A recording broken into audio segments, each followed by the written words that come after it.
Vulcan Forged is a blockchain-based game studio, and Pure is their play-to-earn gaming module. So with me to explain more about how all this works, and especially the new kind of play-to-earn gaming concept, which is really interesting, as the CEO, Jamie Thompson. Jamie, great to see you.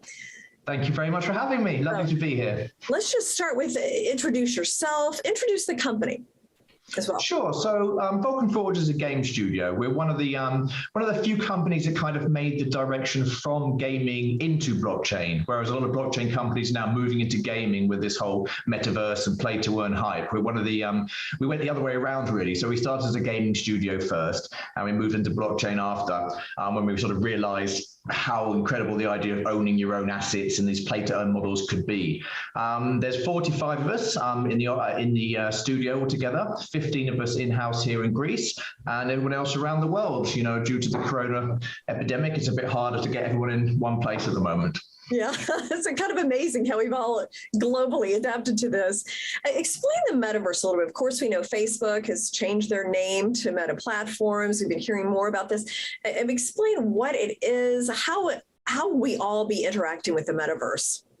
Sure, yeah. Well, it's funny because the term metaverse was actually coined in 1990 science fiction novels. I think it was John Hall in Snow Crash or something like that. It just meant a futuristic world. It just so happens that now it's been coined by a lot of blockchain game studio and companies of this idea of a virtual world where you own things. So the word metaverse itself is it's not new to the world. But yeah, so I say metaverse is really sort of a futuristic virtual world. Now, how we've defined it is basically owning your own assets within a virtual landscape.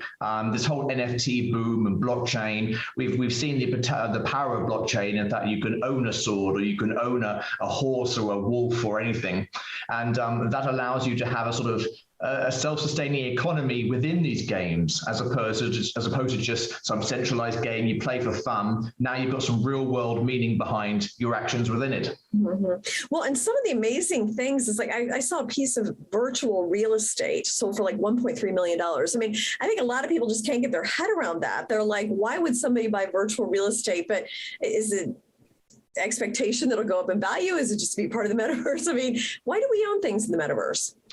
Yeah, I think it's a combination of three things, really. I mean, first of all, you have to remember that these payments aren't made from credit cards. They're usually made from sort of currencies, cryptocurrencies that people have been storing on these exchanges for a long time. So people don't usually think in dollars as much when they make these transactions. Second of all, it is about ownership. I mean, blockchain, without doubt, cannot take ownership of an asset from you. So it is like, owning a car in your name or a house in your name, not legally binding, but technologically binding to you. So yes, there is that element of ownership. And of course, rarity. If in our game, Vulcanverse, for example, there are only 10,000 plots of land. There only ever will be 10,000 plots of land. So if you own one of those plots, that's it. You're 1 in 10,000.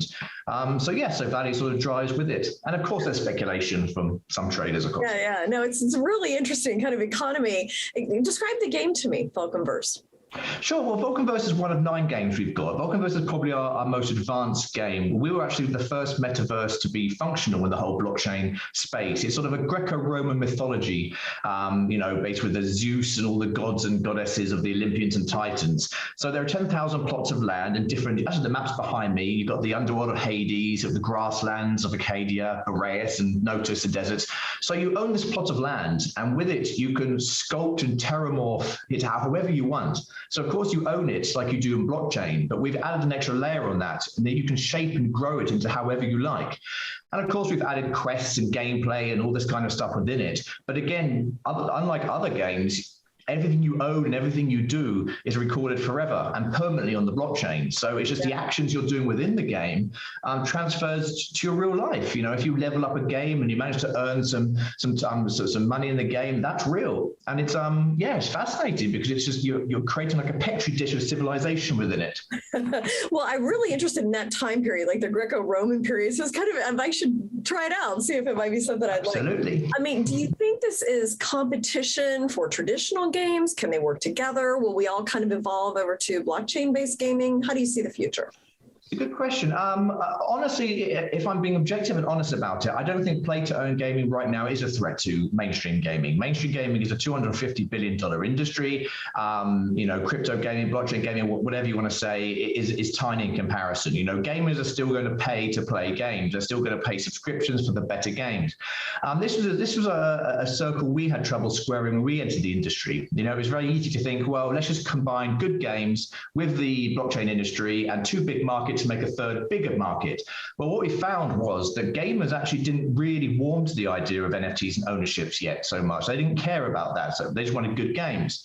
Whereas those in cryptocurrency and blockchain, all they cared about really was making money. So the quality of the game didn't really make a difference to them. They just happened just clicking away on some 2D sprites and making cash.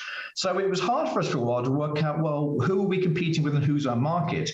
But then what we realized is, as our users and our community owned these assets and owned, their wolf or their tiger or their axe or their god in the world, they didn't mind so much about how good the game was. I mean, in fact, we were building the world around them, but they had this sort of affection towards what they owned. So they just felt when they woke up and they had their tiger in this world, it didn't matter if it was stuck under grass with like hair floating off in the air and it wasn't developed yet, because they owned it. They knew they had it. And I think that's the new vehicle coming out of this. It's an economy within a virtual world, real life economy with a virtual world, and how you create that virtual world or how fantastical you make it, like we've done with Greco-Roman mythology, others done aliens or whatever, is up to the creators. But yeah, that's the third movement coming out of all this, really. Interesting. So it sounds like the appeal is a little different with this type of gaming rather than a normal gaming. Now, what has the play to earn work? How do you even get started in something like that? Well, play to earn, as you have these sort of tokens on the blockchain, which have real world value when you convert them to dollars or pound sterling, whatever, you can obviously offer incentives within the games. So we saw it with Axie Infinity, where people were, I think in the Philippines, they were earning a lot of money just by clicking and playing and farming these tokens and selling them. So that was the first real time that the whole world woke up to this whole play to earn mechanism.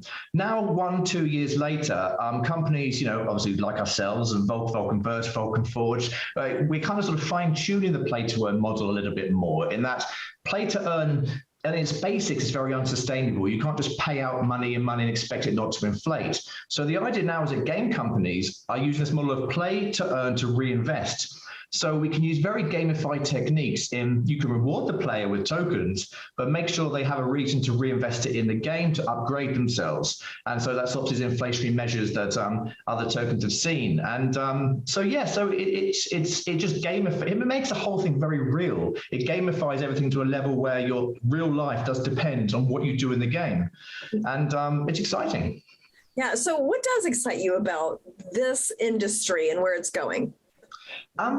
Yes, I think, do you know what? I think it's the philosophical perspective of it all, what we're seeing now, because as I said, as you sort of introduce this real economy within these virtual worlds, you're seeing hierarchies, class systems, tiers play out as you would if you just created an island and put, 10,000 people on there with assets that had value and meant something and see what would happen. So for us, every day we're seeing new things appear. I mean, little cliques, little guilds, competition between different sort of genres of people divide themselves by how much they own and what they've done, and everything's just far more real. And some could say this could be a dangerous sort of progression, because we're taking the idea of this fun virtual reality environment outside of the real world, and we're sort of combining the two. It's a very, very thin line now between what's real and what isn't, as it's affecting a real life.